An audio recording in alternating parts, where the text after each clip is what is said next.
Check, check, check.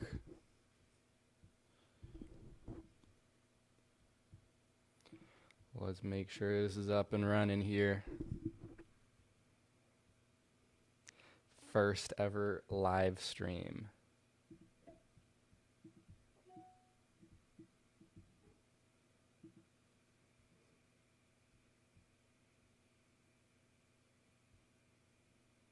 There we are.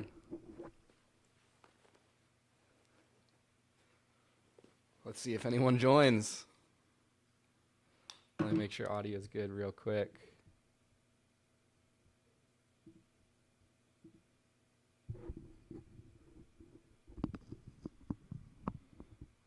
Beautiful. Sounds good. Okay.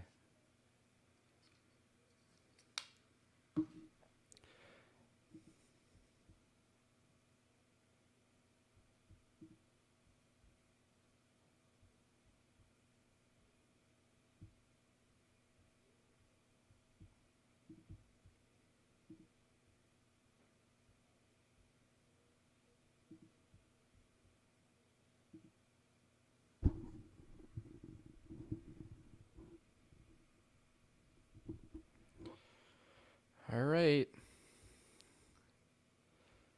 Once we get viewers, we can get started. I don't know if anyone's going to join.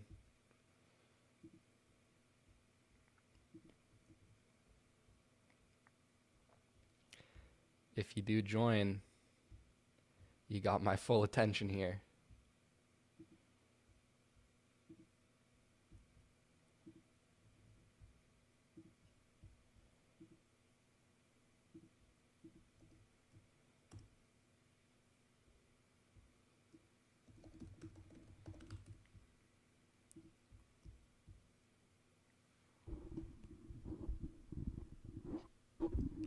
Recording on the Sony FX3.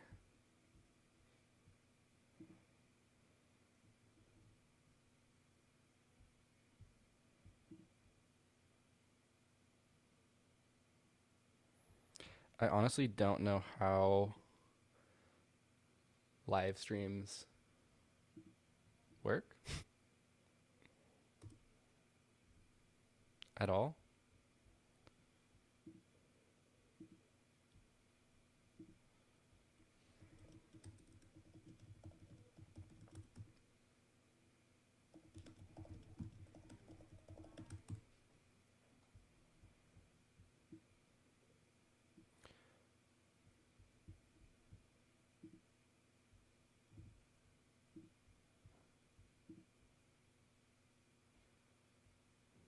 I guess everything's working.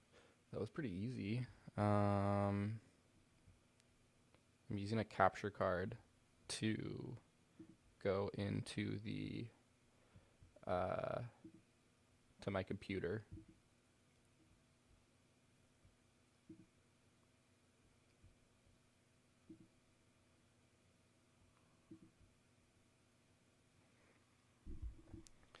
All right, well, I'm gonna stay on for like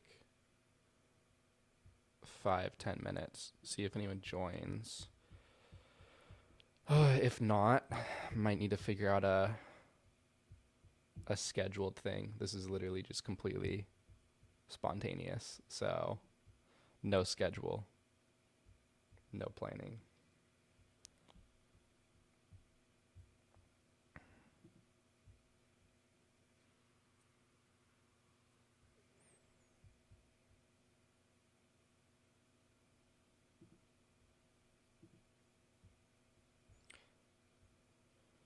Okay.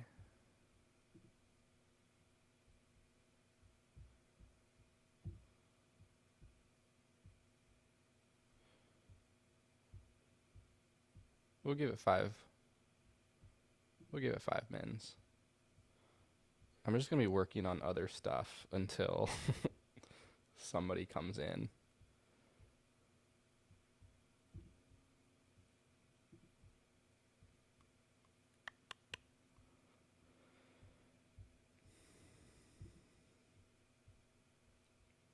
Maybe I need to like share this as a post. Maybe people will see it then. I don't know.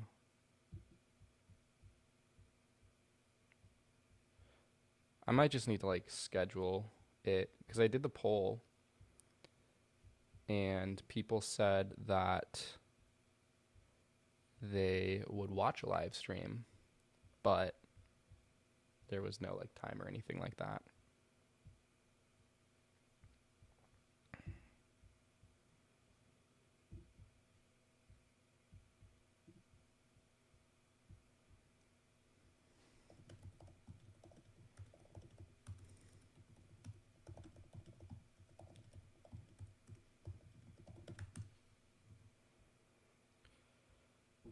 There we go. Watching from Namibia.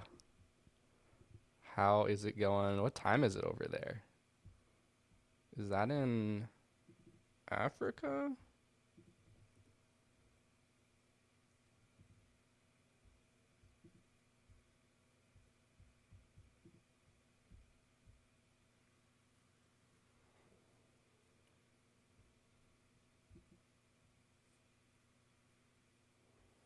I also might need to do a thumbnail because when I started the live stream, it basically was just like the like the default banner, um, like image on my channel. So 8:25 p.m. All right, well, it's about 11 a.m. here, so we're a little different. Friday night for you. You doing anything fun or just hanging out? Are you into video?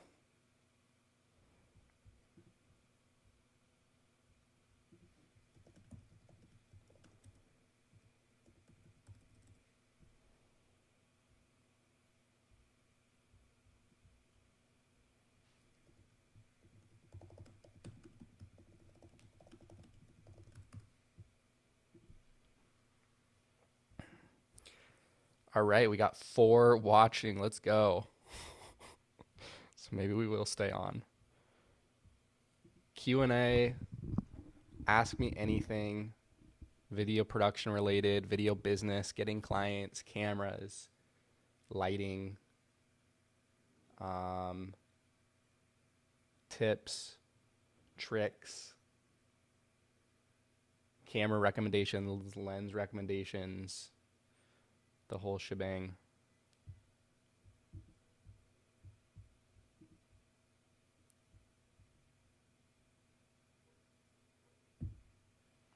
That's awesome. Since 500 subs, so up to a little over 1,000 right now. Thank you for being a long time watcher. I I still do photography like for fun, but I used to do some like professional photography, paid photography. I've always I feel like it's helpful to be both if you can be good at video and photo. But yeah, I love photography. And there's a ton of similarities between video and photo from like a business perspective and making money from it as a creative.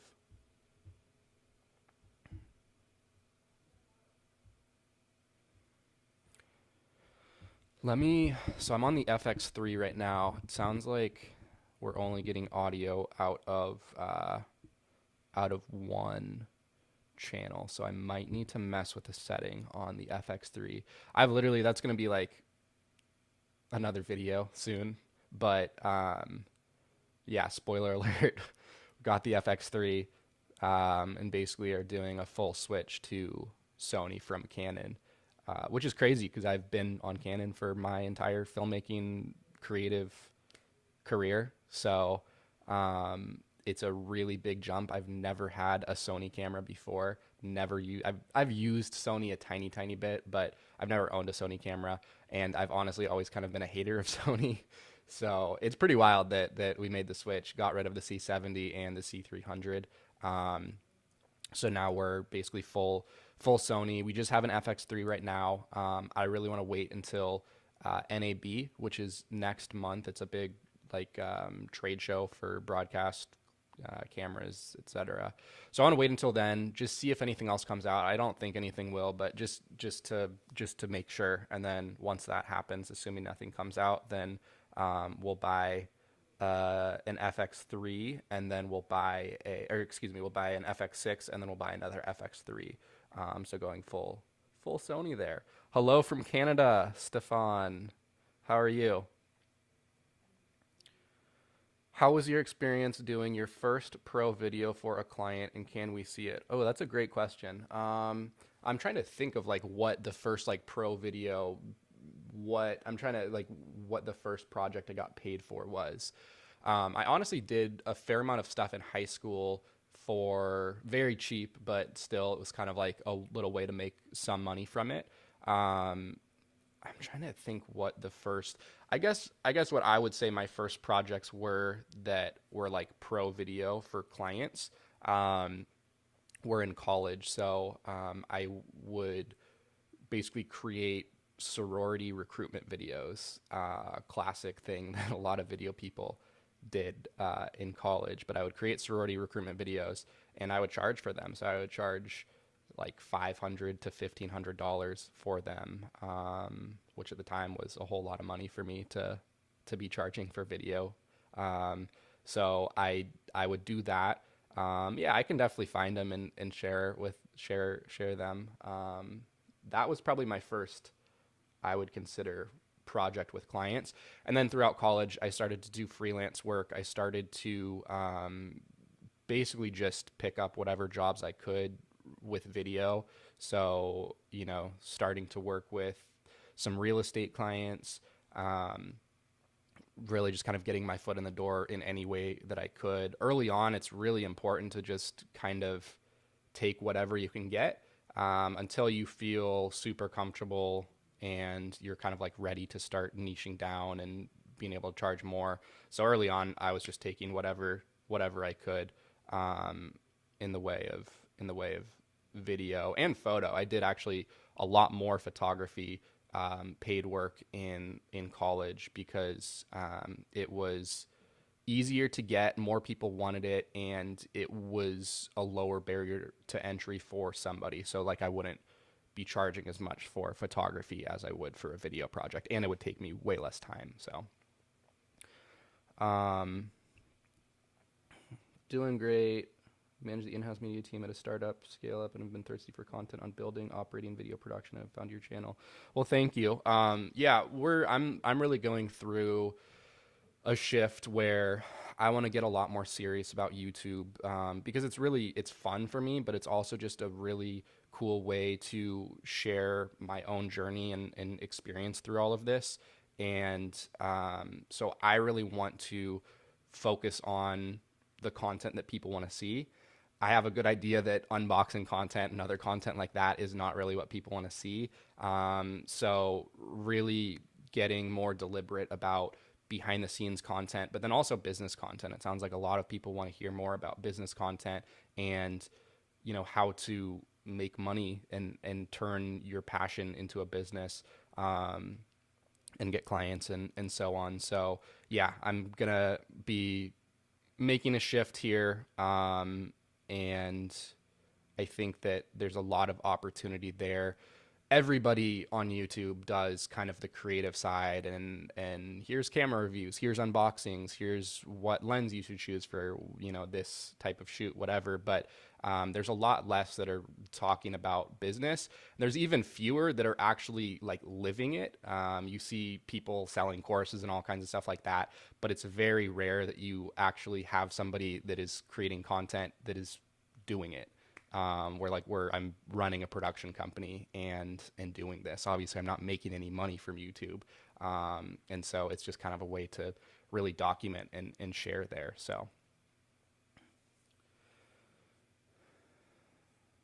fully sold C300 and C70.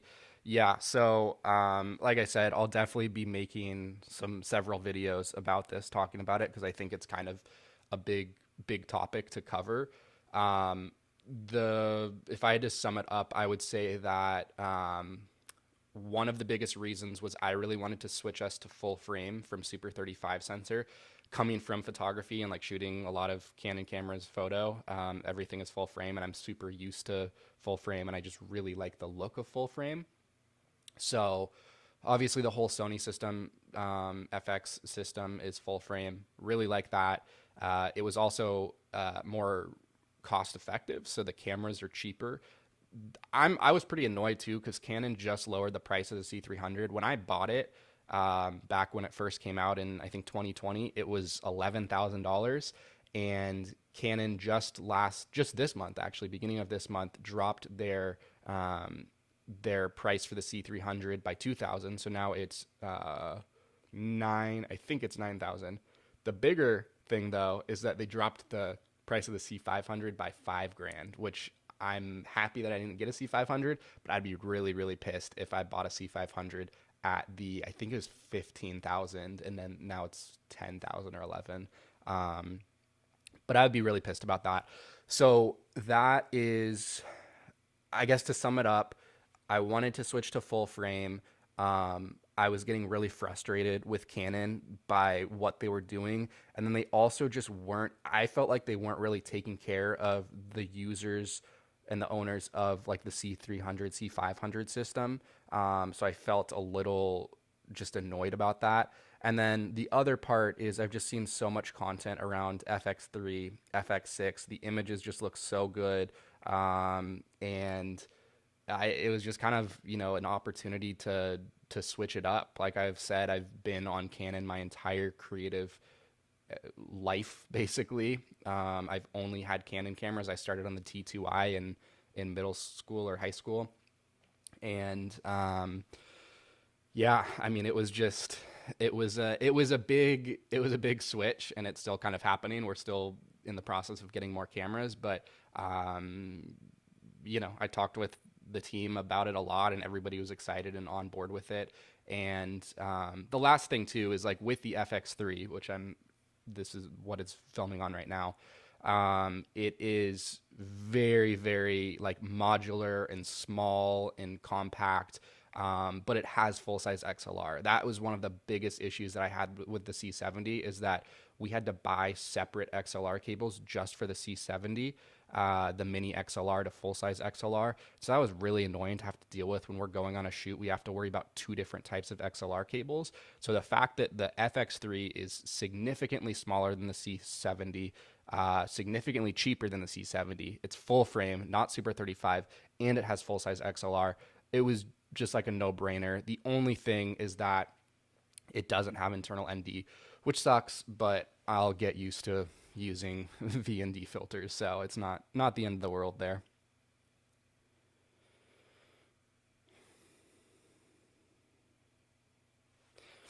Yeah, I think it's funny, the marketing for the business thing is like I've made a purposeful decision to separate the YouTube content from my business. I think that it's an opportunity potentially for business and marketing and all of that stuff. But at the same time, I really am more kind of focused and passionate on building something outside of my business that can kind of be a resource more for other people in kind of the same types of situations that I'm in, rather than people or clients or businesses or whatever that are looking for video content. I kind of have separate marketing strategies and channels for business, and in kind of speaking to different types of businesses and different niches that we're in and are trying to get into. So potentially the YouTube channel could bring in clients, but it's definitely not my goal or priority with it. It's really just to kind of be a resource for other creatives and provide content to be like, hey, I've been here. Hopefully be relatable. Because when I started out, that was super helpful for me, having those resources to look to for other people that have kind of already experienced what I was going through. So that's my main goal and hope from this YouTube channel. C500 price drop is crazy. Yeah. Yeah, internal ND is big, honestly. I mean, that is if the FX3 had internal ND, that would be insane, but it doesn't. I sold the C300 a few days after the price drop. The frustrating thing is I knew the price drop was coming. I saw like the rumors come out, but I ended up selling it on eBay, and so it was like a bid. It was a 7-day bid, so the bidding wasn't going to end until after the price drop, and so it sucks. I think if I sold it like a month earlier, I would have been able to get more for it. And I'm seeing C300s pop up now that are way cheaper. So it's a bummer that it's like gone down in value so much because it's a great camera. It's just that Canon didn't release it at the correct price, especially for what the competition is doing. And now they realize that, so they dropped the price, but it's a little too late for that. Would you choose the Sony FX3 or the Canon R6 Mark II for vlog documentary work? I like to take photos occasionally. That's a good question. So I can't speak to the FX3 for photos because I haven't taken any photos with it. I know it's pretty good, but I'm a big fan of the R6 for photos. It's an incredible photo camera, and I think I'll always have Canon for photo. My current setup is FX3 for video and then R6 for photo. If you could only have one system though, FX3, especially if you're doing like documentary work, the fact that you have XLR with the FX3, you don't have anything with the R6. The other thing too is that's kind of a bummer with the R6 is that Canon does not prioritize video with those cameras. They're photo first, video second, and so they don't have the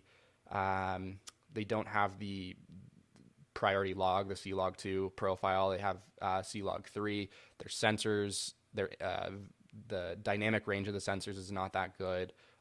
We've used the R6. We use it more for BTS, but we've used the R6 for client projects as a B cam. And whenever we use it, it's really hard to match up to the C70 or the C300. It's doable, but it's pretty difficult to get it identical. Anyway, that was a little tangent there, but I would definitely recommend the FX3. I know it takes photos. You said you do a photo occasionally, so it sounds like it's not your top priority. I would definitely rock with the FX3. It is an amazing camera for video and for documentary, like how small it is. You can get into places that you wouldn't be able to get into with a big camera. You can throw a lav into the XLR, a lav receiver into the XLR, and then just hook it up to someone that you're filming or whatever, and do that. So yeah, FX3 for sure. For documentary work, that would be my vote. And it's not that big of a price difference either. I think it's like maybe $1,000 more for the FX3 than the R6 too.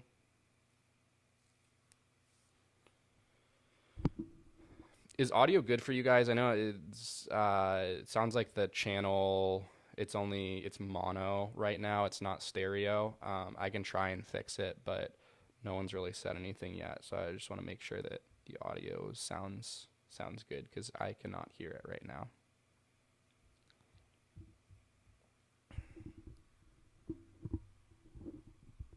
Sweet. Okay, cool.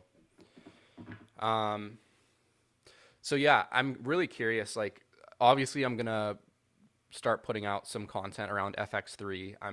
There's a lot that I can talk about FX3, but I'm curious, like specifically what within business, within that whole world, what people are most interested in, because I have a lot of different things that I could potentially talk about in videos, but I want to do stuff that is like super relevant for you guys that are watching. So, the obvious one is how to get clients. That's a huge topic to talk about, and it did that one video with video emails.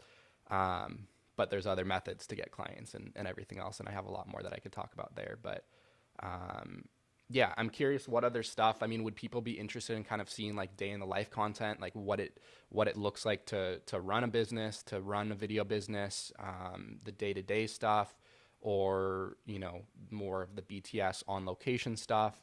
Let me know what you guys want to see. I'm also considering the switch from Canon to Sony, but I'm waiting to see if Canon announces anything this year. A full frame C70 with E&D would convince me to stay. Agreed. I have seen the rumors for what Canon is releasing at NAB, and it is not a full frame C70. From what I mean, maybe they will, but from what I've seen, Canon is coming out with a C200 Mark II. My guess with it is it's going to be basically a cheaper C70 that is still Super 35. I think it's going to have the same sensor as the C70 and the C300 Mark III, but that's what I've seen. And then Canon is releasing their line of RF cinema glass, which I don't think that's really that exciting, and I honestly don't think people are really going to be excited about that. But everything that I've seen is C200 Mark II. They're not coming out with an updated C70. They are not coming out with an updated C300 or C500. But then they're also coming out with a new C700, which is not in the market for most people. But yeah, C200 Mark II. Day in the life for sure. Sweet. Business operations side, managing teams, project management is something I'm needing to level up right now. Yeah, that is, that's a big thing. And especially for creatives, the thing with creatives is they typically don't have that mindset going into it of like, oh, I need to do the business side. I need to manage a team. I need to, know how to do HR, all of that stuff. That is crucial for running a business, but it's not the sexy, going on to productions, getting new clients, all of that stuff. I can definitely talk about it, but it's not going to be the most fun content to go over. But like you said, it's important for leveling up and for people that are looking to build a team or build a company. Like, it's crucial. You have to do it. You have to be good at it.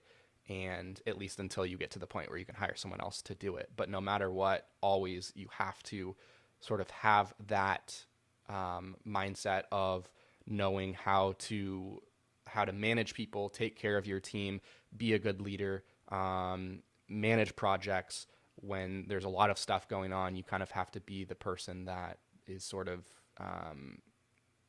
able to handle whatever comes your way outside of the creative projects. How often do you find yourself utilizing the brightness output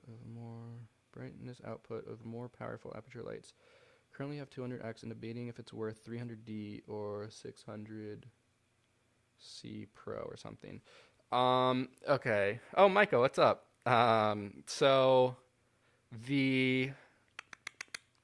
Yeah, that's a good question. I mean, the 300D Mark II is probably what we use 80% of the time. That is our go-to. If you don't have a 300D, I would highly recommend getting a 300D Mark II or a 300X, but a 300D, you'll get more output. Going higher than that with like a 600D, typically we use the 600D for more complex setups inside. So if we're creating kind of like a really big book light where there's a lot of light going through, a lot of diffusion, that's where we'll utilize the 600D and we'll actually need a good amount of the output. Other than that, we'll definitely utilize the 600D for any outside stuff. So if we're trying to light an outside interview, if we're trying to work against the sun or balance the sun, something like that, we'll utilize the 600D. And even the 600D outside is honestly, it gets a little tough sometimes. We don't have a 1200D yet, but that is on the list. It's just super expensive. But yeah, I mean, I would definitely recommend getting a 300D before you jump to anything like a 600C or a 600D. That 300D is going to cover you for almost any situation. Yeah, the ideal setup I would say is like rocking with a couple 300Ds. That if you need to get a lot of output, the other thing is like you just put two 300Ds together and then you kind of get a 600D equivalent. So yeah, it definitely works. I'm getting a package, so let me go grab this real quick. Be right back, guys.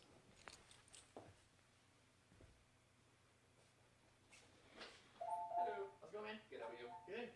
for you. Thank you. Have a good day. You too. Thank you. This could actually be a cool little unboxing here. This is a production-related item, so maybe I'll turn this into a quick little unboxing.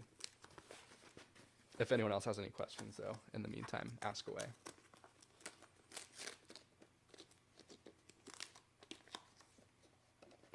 This came all the way from Sweden. I don't know if you guys have used this or seen this before, but that'll give you a little hint as to what this is.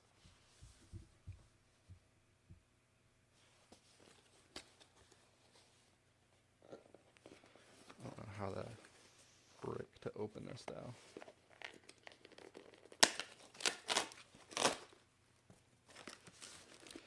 All right.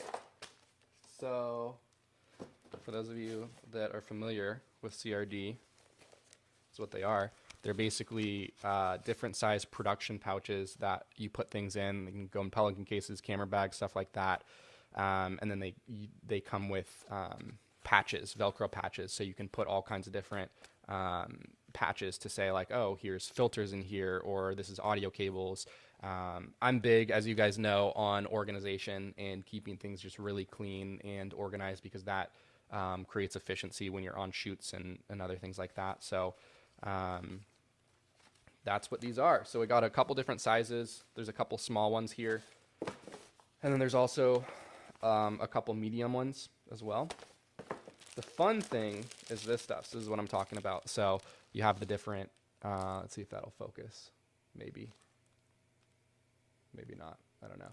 You have the different patches. So you have wireless, media, audio, cameras, batteries, gimbal, monitor, filters, AKS, light, drone, lens, HDMI, snacks. You always want to have a snack bag. So yeah, super excited about those. Do a little breakdown of that setup maybe at some point in a future video. What do you edit on, DaVinci or Premiere Pro? So I personally don't really edit anymore. I do a little bit of internal content, and I use Premiere, but I have our whole team edit in Premiere. There's a lot of people switching to DaVinci, and it's a really great program, but we're all trained in Premiere and have used Premiere our whole editing careers, and I don't have any issues with Premiere for the most part. So yeah, we're using Premiere. And as far as currently, I have no plans on switching to DaVinci. I think that would take a really long time. It's like, I know it's easy to use. I've used it a little bit before, but I think just all of the systems that we have in place right now for Premiere, it's just it would not make sense to switch to DaVinci. The one thing is color. I'm big on color and grading and everything else, and just making things look really nice. I think that's one thing where, for bigger projects, I could see us maybe learning DaVinci Color and then utilizing that for the coloring process of a bigger project. Just because Premiere Lumetri is like, it's okay. But yeah, DaVinci is very solid for color.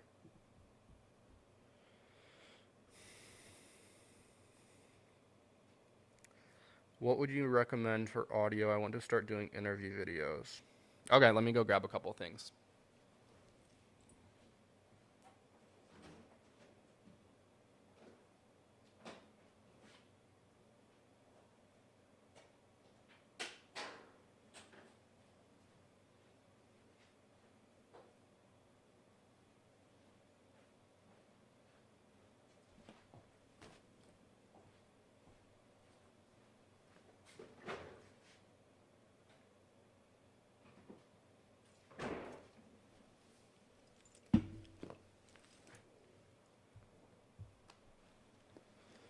All right, so what would I recommend for interview audio? I'm also big on audio, so that's a good question.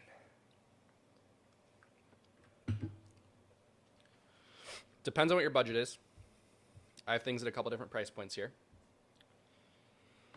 So starting out, we have a Rode, what is this? Video Mic Pro Plus, I believe. This is probably about $200 ish, maybe 150. Can't remember. I've had it for a while. Um, this is good. The most important part with interview audio is you want the microphone close to the person. Really doesn't matter that much what the microphone is, as long as you put it close to the person. So if you have this on like a boom pole or a stand and you put it close to the person, that's going to sound way better than this $1,200 microphone on the camera far away from the subject. So starting out, if you have a small budget, I would say this is definitely a solid choice, your go-to. Something like this around the $200 mark. There's Yeti, whatever microphones that you can get for around the same price. And yeah, this is good. We don't use this too much anymore, mostly for, sometimes we'll do like BTS, or if we're doing scratch audio. So if we're doing an interview and we need audio coming out from the camera, we'll just throw this on so we can sync it up in post. Going up, this is probably my favorite all-around microphone. This is a Rode NTG3. So this is going to be about $600. So definitely gets up there in price. If I could only have one microphone, it would be this. It's the most versatile microphone. It is really, really good for outside, so it doesn't pick up any wind noise. It just sounds amazing when you're recording interviews outside, and it sounds really good for interior as well. So NTG3, $600-ish, so it's a little more expensive. And then getting up there, this is our go-to dialogue microphone for inside. It is a Sennheiser MKH50. So the thing that I like to say is this microphone is the microphone that they use for The Dark Knight. So for all of the dialogue scenes, all the audio you see in all the BTS, they're using this microphone. So that's pretty cool. It sounds incredible for interior dialogue, but it's $1,200, so it's a little more expensive. Probably going to be out of a lot of people's budgets, but you can't go wrong with it. You really can't go wrong with any of them. I think starting out, sticking around the $200 budget, you're going to get a nice microphone. And again, the most important part is just getting it close to the subject. That matters more than what the microphone is.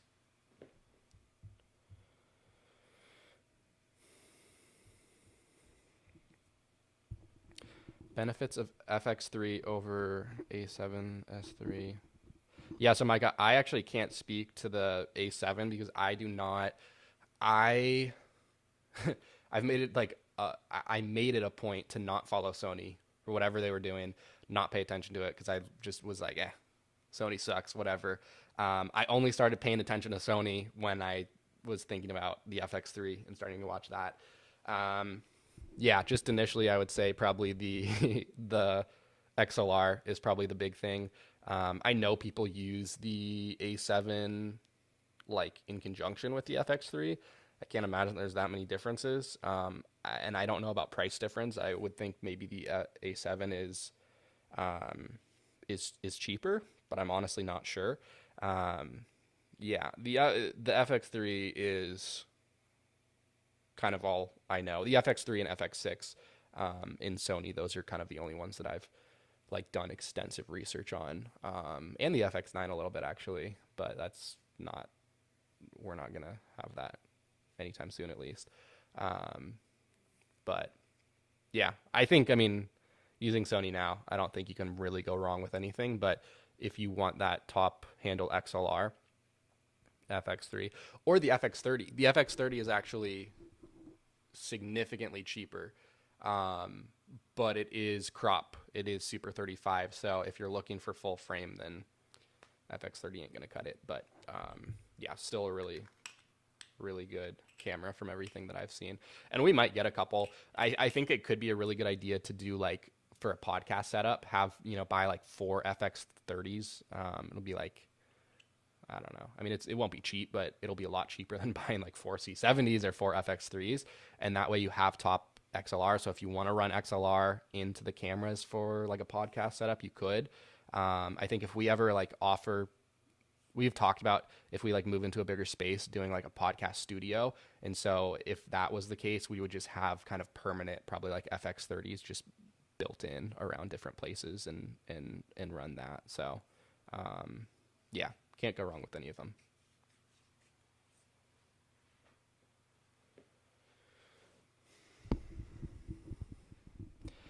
All right, who else do we got here? We have 9 viewers. Let's see some more comments from the people viewing in the background. Some more questions.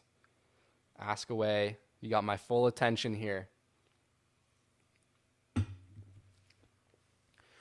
I'll probably been going for 40 minutes. We'll probably rock for another 20-ish minutes, maybe. Unless there's any, like, I don't know, really good comments, questions that get me talking for a long time.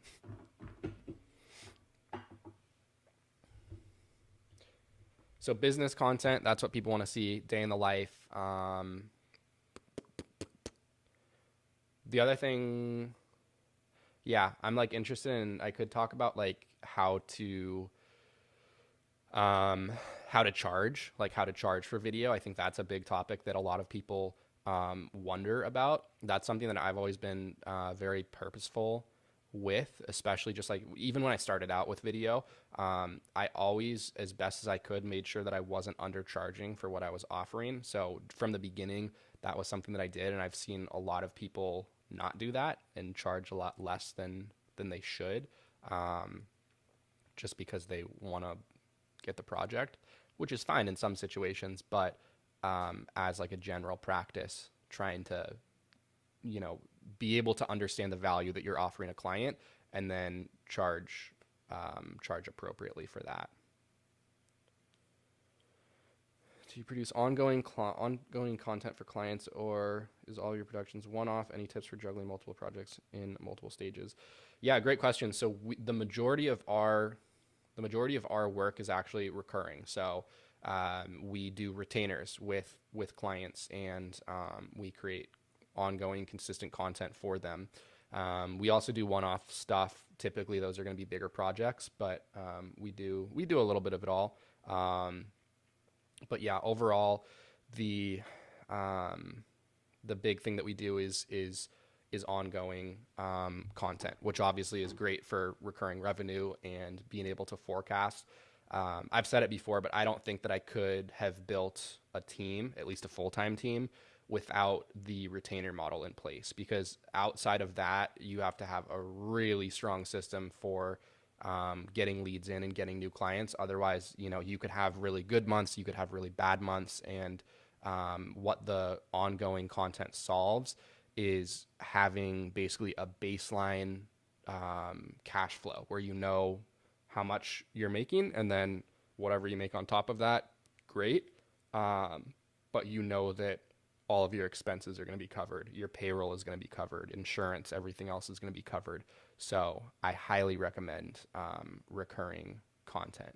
You just have to be able to figure out how to position it where you're providing a lot of value, where businesses are going to want to pay you ongoing for it. What was your other question? Any tips for juggling multiple? Yeah, that's a good question. I'm big on systems. I think I could do better, but I'm big on systems and having things and systems in place where, you know, there's a lot of organization. There's steps that we're taking for each project, so things aren't being forgotten and things are staying organized with a project. So like with deadlines and creating milestones for projects. And then we use Monday, which is a project management software. And that is huge. That's where we're able to track all of our projects at the different stages, and everyone is updating their projects so we can see what's going on. If you're not using some type of project management software, there's tons of them out there. There's Trello, Asana, Monday. I can't think of the others, but there's a lot out there. Definitely look into one of those, because that's like super, super important. If you're not using one of those, then yeah, you're gonna get lost. The other thing is like having a project manager. Like we've played around with, we had a project manager for a little bit, and just basically having people accountable for their own stuff, being able to delegate, and yeah, just knowing that people are gonna be on top of their own stuff, so that things aren't being forgotten with projects. But it definitely helps to have a team. It's a lot harder to do everything yourself and, not have things missed. So how to charge and what the deliverables are and so forth. Yeah, I can definitely do that. I think it'd be fun to do like deliverable breakdowns. It's just tough because like most of the stuff that we're doing in that way is confidential, or we're in NDAs or whatever, and so there's not a lot that can be talked about there usually. But what I can do is maybe put together some like sample and examples of that, where I'm kind of talking about how we charge or how I charge. I'm big on like project pricing, so I don't do hourly stuff. I don't charge or bill hourly. I think that is a good way for clients to get very focused on the amount of time that's being spent on something. I'm sure you guys have heard the thing where it's like you could be really, really good at something and do it really quickly. And if you're charging hourly, then that means that you're going to get paid less than somebody that's just starting out and taking way longer. So that's obviously not the right approach to do. So I'm big on project pricing, but sometimes we'll break it down by different sections. And, sometimes clients want to see more of a breakdown with an invoice. So yeah, we'll do that occasionally.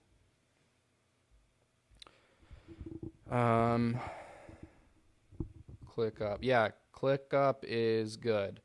I'm big on visual. I'm big on the visuals of software and how it looks. And so Monday for me is really visual. You're able to like have the different red, yellow, green things that you're able to change. And there's a lot of customization that you can do. We've been using it now for 3 years, and we've really like hyper developed how it looks and everything else in that time. So I would definitely recommend checking out Monday. It's not the cheapest. It's like, I think we pay like $100 a month or something like that. So it's not super cheap, but it's really good. Pricing is always good. Also, the process of finding and tracking clients and how to close them. Yeah, I can definitely talk more about that. I think that that's probably the single biggest area that creatives struggle with, is how to get clients, how to make money from it. But just having an understanding about marketing, because marketing is super, super important for building a business, and like knowing what your message is and who you're speaking to, who your audience is. All of that is really crucial for being successful and getting clients. So I can definitely talk about that. I'm pretty passionate about marketing content, and trying, like, experimenting with different ways of getting clients too. So sample video package breakdowns. You got it. Yeah, I can definitely do that.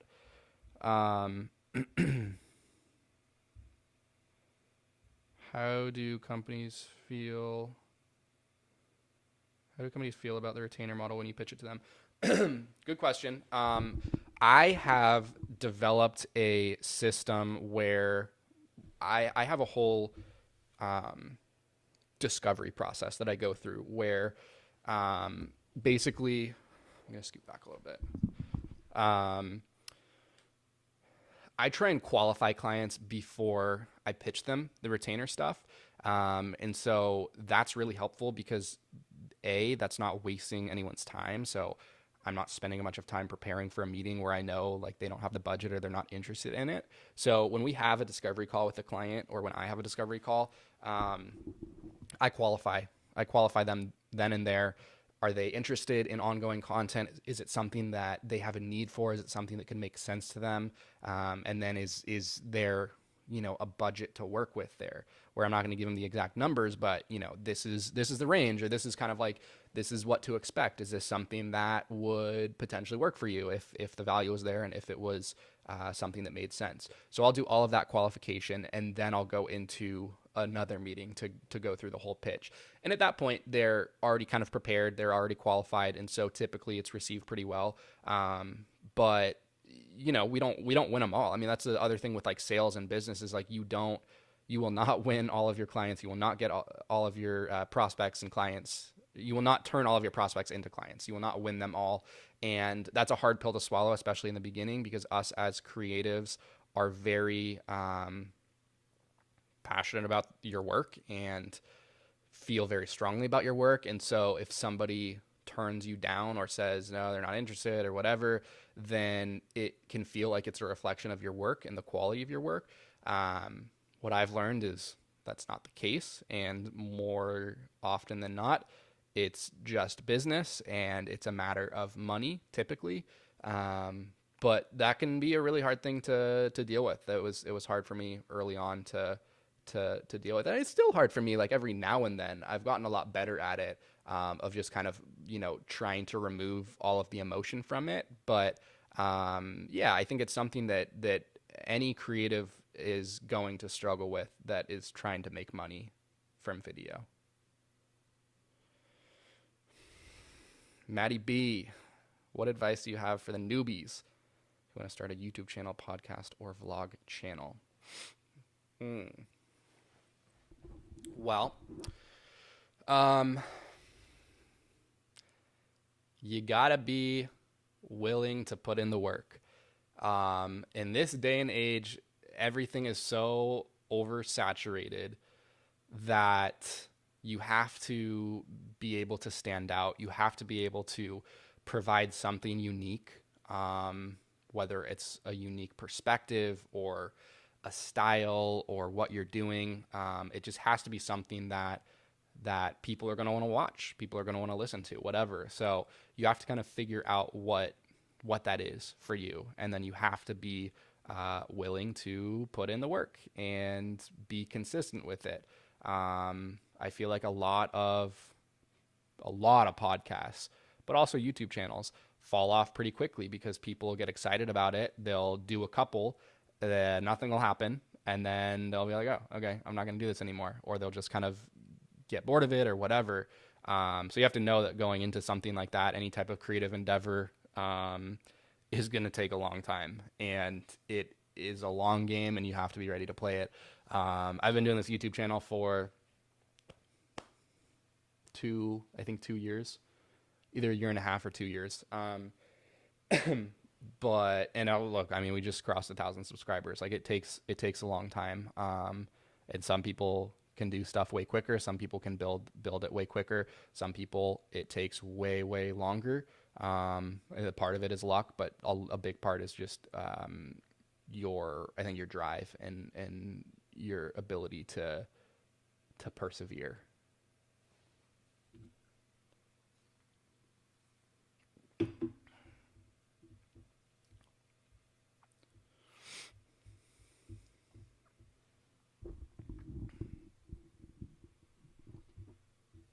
If you haven't checked out the new video that was posted today, check it out. It's our first brand deal on the channel, so that's fun. It's actually a really cool software. It's called Massive.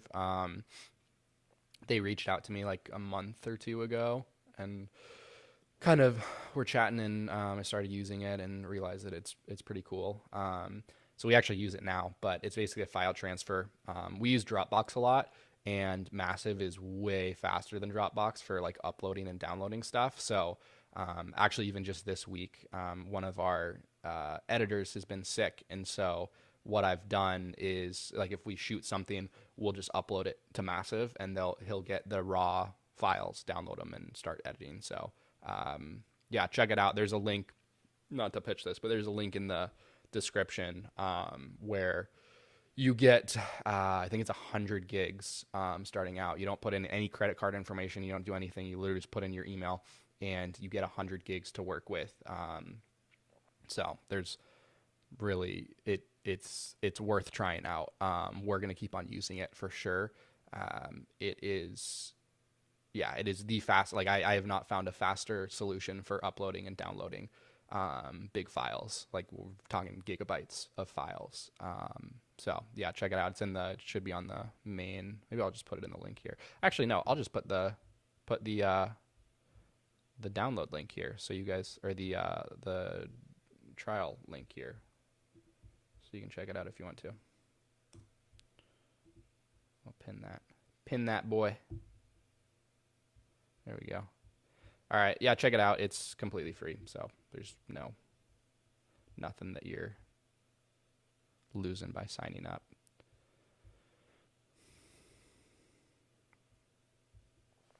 What made you want to start doing more behind the scenes vlogging style videos? Really just document the journey. That's what it started out with. We just wanted to, we were doing cool stuff, and I wanted to start highlighting what we were doing, and it sort of turned into kind of trying to be a resource for creatives and people that are trying to make money from video or other creative endeavors. So that's kind of the thing. And then it's like shifted over time. But like, I think the biggest thing is just, documenting the journey, showing what it's like, and just trying to be a really helpful, good resource for creatives out there. We'll check out the new video. Any recommendations? Recommended shows, creators, inspiration. Ooh, yeah, that's a really good question. I have a lot of those. I'm gonna move these microphones out of the way. Okay, so let's see. I really like, for YouTube, for lighting, I like Brady Bissett. I think he's really good with lighting. Who else? There's someone else. Lewis Potts. I'm a big fan of Lewis Potts. Brady Bissett. Epic Light Media. He's awesome. He's a really good resource. And then Mark Bone. I've been getting into Mark Bone lately. He's like a big Sony user, so he's like one of the people that kind of convinced me to switch to Sony. So yeah, that between them, that's a good little, Epic Light Media. Creator inspiration shows. So shows, I actually haven't watched Euphoria, but I've heard that the cinematography in that and the lighting in that is insane. So that's on my list to watch. I've been watching Outer Banks. The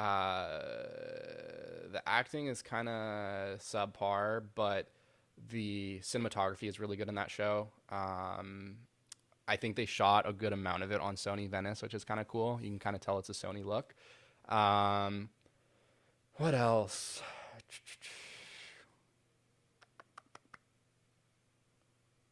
Yeah, I can't think. There's so many freaking shows out there these days. The Last of Us is awesome. Really good cinematography in there. One of my biggest inspirations is Greg Fraser as a cinematographer. So anything that he's done, I really like his style. He did like Captain Phillips. He did Batman. I think he did Zero Dark 30, which is one of my favorite movies.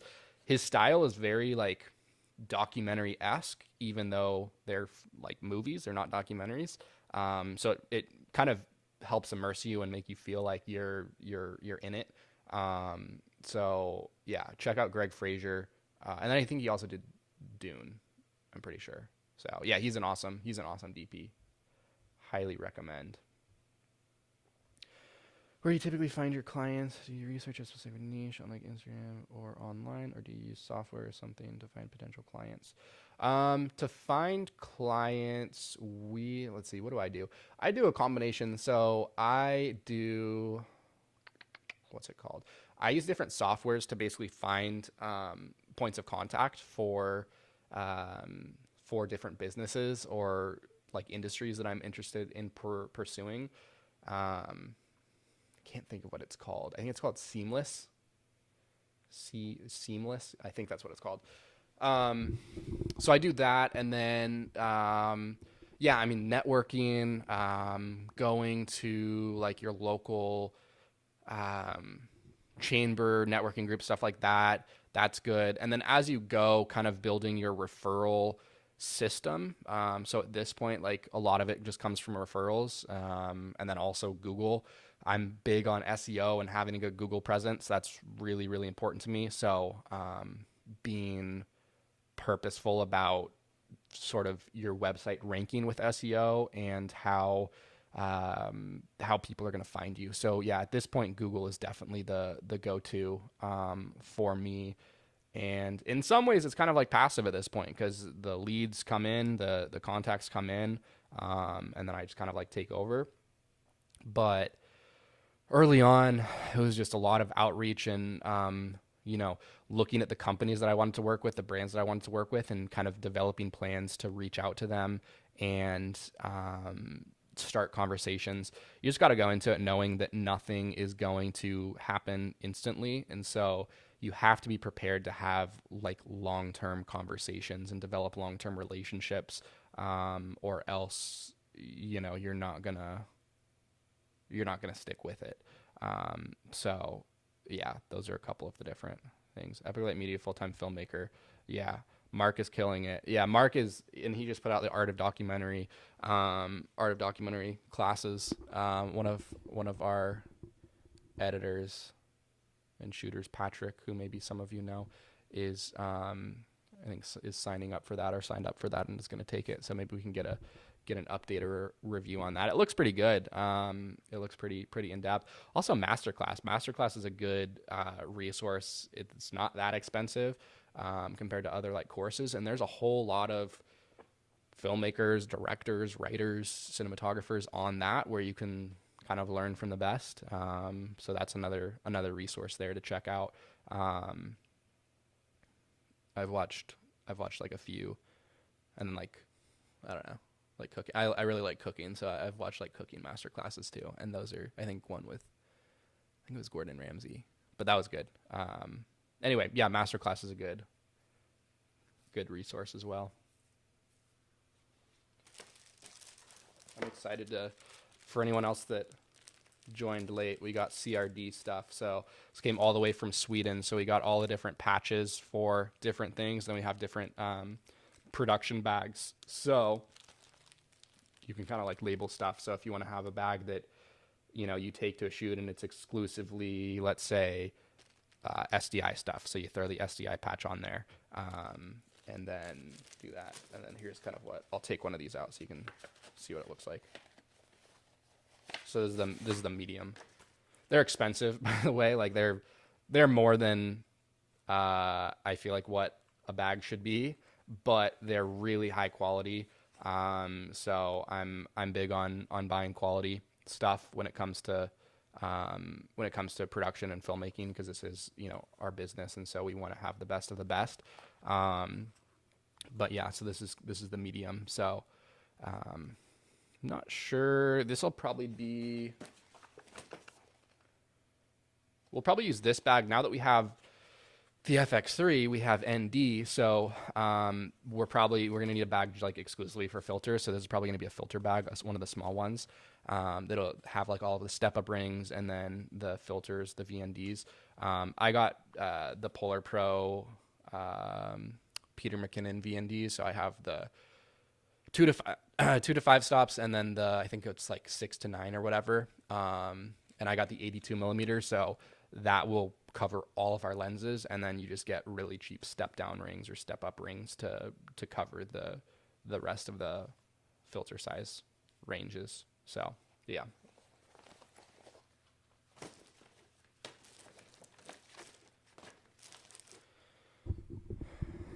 We're at 63 minutes. Damn, I honestly thought I was gonna turn this off after 10 minutes. So this has been good. We'll keep on going for a little bit longer if anyone else has any questions.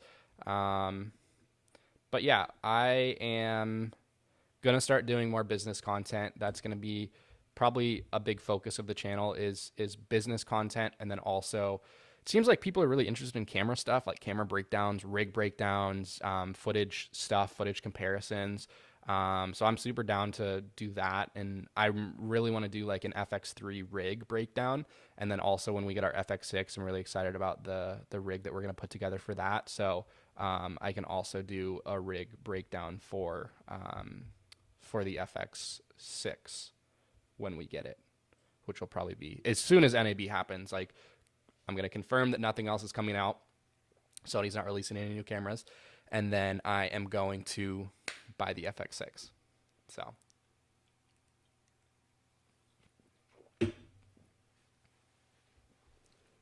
Oh yeah, also it's St. Patrick's Day, so I hope everyone is wearing green.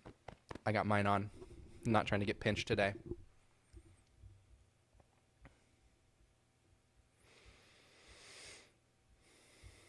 What's going on with everyone else? Tell me what you're working on right now. Stefan, I know you said you're managing some people agency up in Canada. What's going on with your guys' situations? I'm curious to hear what everyone is dealing with right now. Or does anybody have any problems that we can problem solve? We can group problem solve. I'm big on problem solving. That's one of my like really big things that I make sure that everyone on my team is good at is problem solving, knowing how to problem solve, and just being really good at it. Um, I feel pretty strongly about the fact that there's a solution for every problem out there. So, um, yeah, big on that. Recommendations on an interview light I can use starting off. What is your budget, H and C? Because I can give you a couple different recommendations. I would say that Amaran is probably your best bet. Depending on what your uses are, if it's mostly going to be inside, you could probably get away with an Amaran 100D, and then like a Light Dome SE. So the Light Dome SE is the cheaper of the light domes, but it's pretty good. I have a home studio and I have the Light Dome SE there, and it works fine. I don't really notice any differences between that and the Light Dome 2, the Aperture Light Dome 2. But yeah, I would say like Amaran 100D with Light Dome SE, that's going to be probably the cheapest key light that I would recommend for interview. I don't think you want to go lower than 100D. You could go to a 200D or like a 200X, but as a first light, I would say you want to stick with a daylight light because, well, A, you're going to be shooting mostly daylight interviews, but B, the daylight versions, you get a lot more output than the X versions. So you want to have more output than less, especially if it's like your only interview light, only key light. So that would be my recommendation: 100D, Amaran 100D, and Light Dome SE. Let me actually just see if I can find an Amazon link for this right now to send in the chat real quick. So 100D, yeah. So it's 175. So 175 for the light. Let's see here. All right. So there's the light, and then let me find the Light Dome SE. The Light Dome SE is honestly something I would recommend for most people because it's really cheap and it is good. I have used it, and I currently do not have any issues with it. I will say that it's just sitting in my home studio, so I'm not like traveling with it or building it, tearing it down, building it again. But for my use for it, it works great. Okay, there's both of those links. So check them out for the 100D and then the Light Dome SE. Last I noticed, you were shooting Canon. Why the switch to Sony? Great question, Travis. You are correct. We were shooting on Canon, and now we are on Sony. I'm definitely gonna make a video. It'll probably be, I don't think we have anything else scheduled. It'll probably be the video that goes up next week. Just talking about it. I have a lot of stuff to share about it, but long story short, I feel like Sony is doing more in the cinema space right now than Canon is. I feel like Canon has been kind of neglecting the C300 and C70 owners and just not innovating as much as Sony has been. And then I also wanted full frame, so Sony FX is all full frame, and then it's just more cost effective. FX3 is cheaper than C70. FX6 is a little bit more than a C70, but you get way more out of it than you would get on a C70. So yeah, whole bunch of reasons. And then I'm actually really liking the color that's coming out of the FX3 and the Sony sensors. So overall, I'm really happy with it. I've had it for just about a week now, but I'll definitely do kind of like a whole, here's why we switched. Here's my reasoning behind it, because there's a lot to it, and I've been considering it for the past three-ish months, seriously, and then kind of within the last month made the final decision. The video that I did of the FX3 versus the C70 on the YouTube channel, that was us just borrowing an FX3 and testing it out, and so we weren't decided yet, but it was one of the factors that kind of helped make the decision. So currently color correcting. I work for a new company with a platform for training skills and practices for mental well-being. It's really weird. That's super interesting. I actually used to work for a company that that did training as well, IT training. I worked in video marketing there, so I worked in the marketing department, and I was one of the video people that created not the training videos, but the marketing content, the advertising content, all of that stuff. So that's interesting that you're also doing that.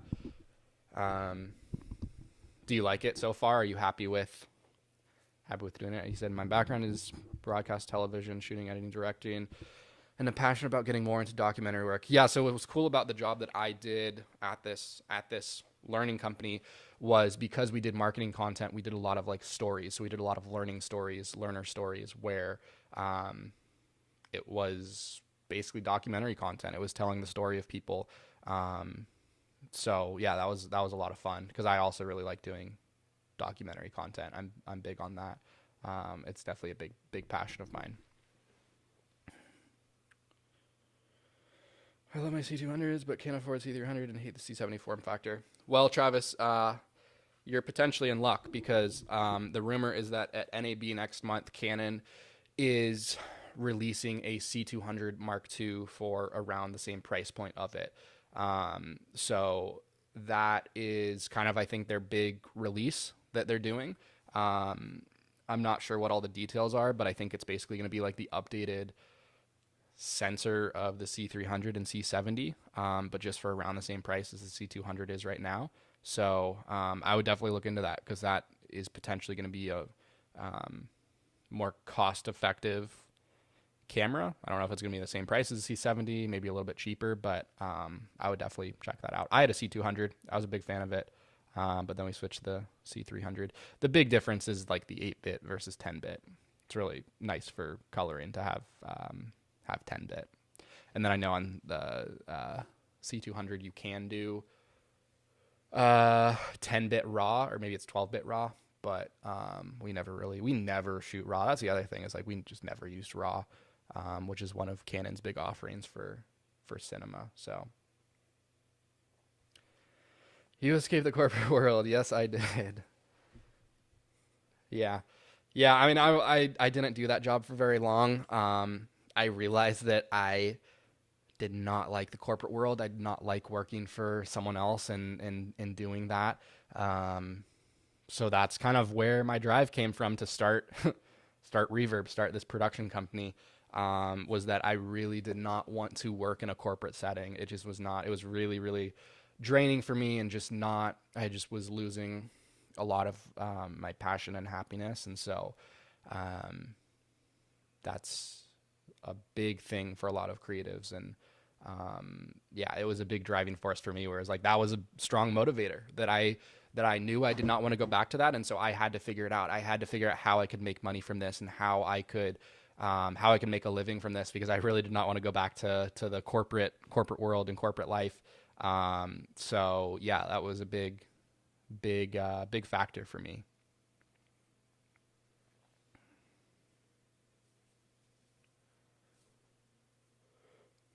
You're on RAW. Yeah. I mean, if you're on RAW, then that's RAW for the C200 is awesome. I mean, that's if you're doing that. It was just it was not manageable for us to use, and so But if you're doing that, then keep at it. But I would still check out the C200 Mark II when it comes out. I think it's basically confirmed that it's coming out, so I would definitely check it out. They also they gave They gave candy in this case. Swedish candy. Something. I don't know. Should I try this? Should I try this on camera? I have no idea what this is. It just came in the in the package for the cases. You see that?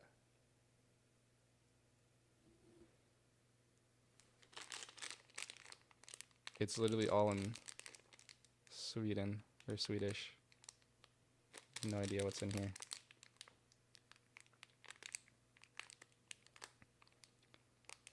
Interesting. All right, let's try it.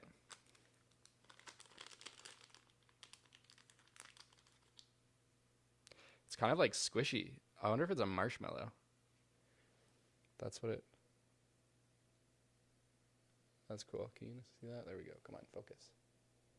Focus. Maybe.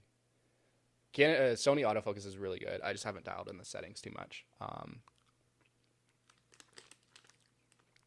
Oh, wow. That's interesting. I have no idea.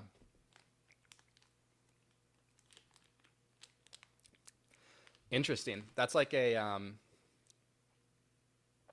it's like a combination between a gummy bear and like a marshmallow and a Swedish fish. That's it's good. Not bad. Sweetwater always sends candy. What's Sweetwater? Is that a video company or something? Or like a brand? You buy stuff?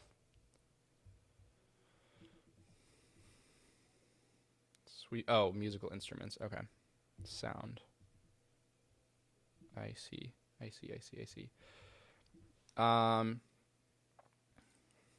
I'm probably going to wrap up in like 5-10 minutes here. I'll leave the last little bit here for any remaining Q&A questions or what else? I don't know. This is my first live. I'm curious actually what people are thinking of this format, and also like what time, what day, because I just kind of was like, all right, I'm going to do this, pick the time and day, or I didn't even pick. I was just like, all right, I'm going to do it. Got the camera set up and did it. Do you guys want me to do more of these? When do you want me to do them? What time do you want me to do them? Because I'm pretty open to trying different things and figuring out what works for everyone. But yeah, I mean, maybe we can turn this into like kind of a semi-normal thing, and just like, yeah, hopping on and doing a little Q&A and talking about what's going on. And maybe, yeah, I mean, I'd be a big fan of like doing little problem solving workshops or something, or picking a different theme each live stream and kind of either talking about that, or if anybody has any, problems that are going on in their business or video related, maybe we kind of like get together as a group and sort of work on problem solving it. I think that'd be a lot of fun. Yeah, once a month. Yeah, I definitely don't think these will be like once a week or anything like that, but maybe hopping on at like, I don't know, either like the beginning or end of each month or something like that. Or maybe after like certain videos go up, hopping on and kind of doing more of like a Q&A style around those videos. If there's any, if there's any questions that people have, if they're like business related videos, I'd be down for that too.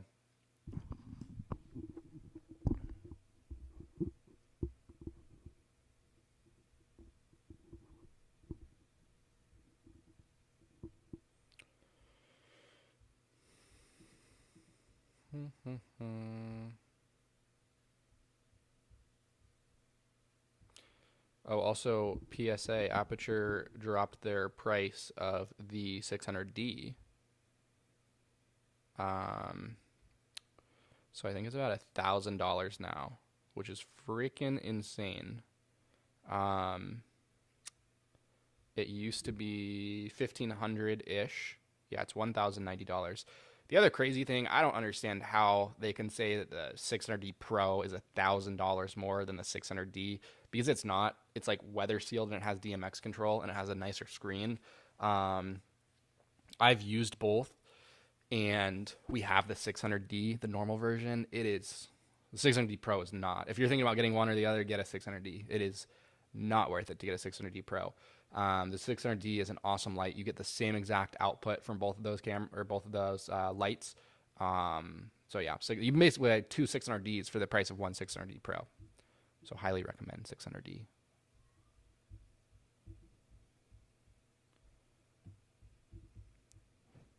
All right, guys.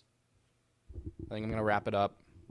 Thanks for tuning in. This has been fun as a first one. I will I'll figure out the schedule for the next one, and maybe put out a poll or something like that, to get it scheduled. Make sure that people can come on and all of that stuff. But yeah, this has been fun. I'm happy that everyone showed up for this and answered some questions and all that. So if you haven't already, check out that video that was posted today about Massive. It is actually a really cool software for file transferring. And like I said, there's the trial that you get. I have it pinned in this comment here. But you get 100 gigs free. You don't put in any credit card information.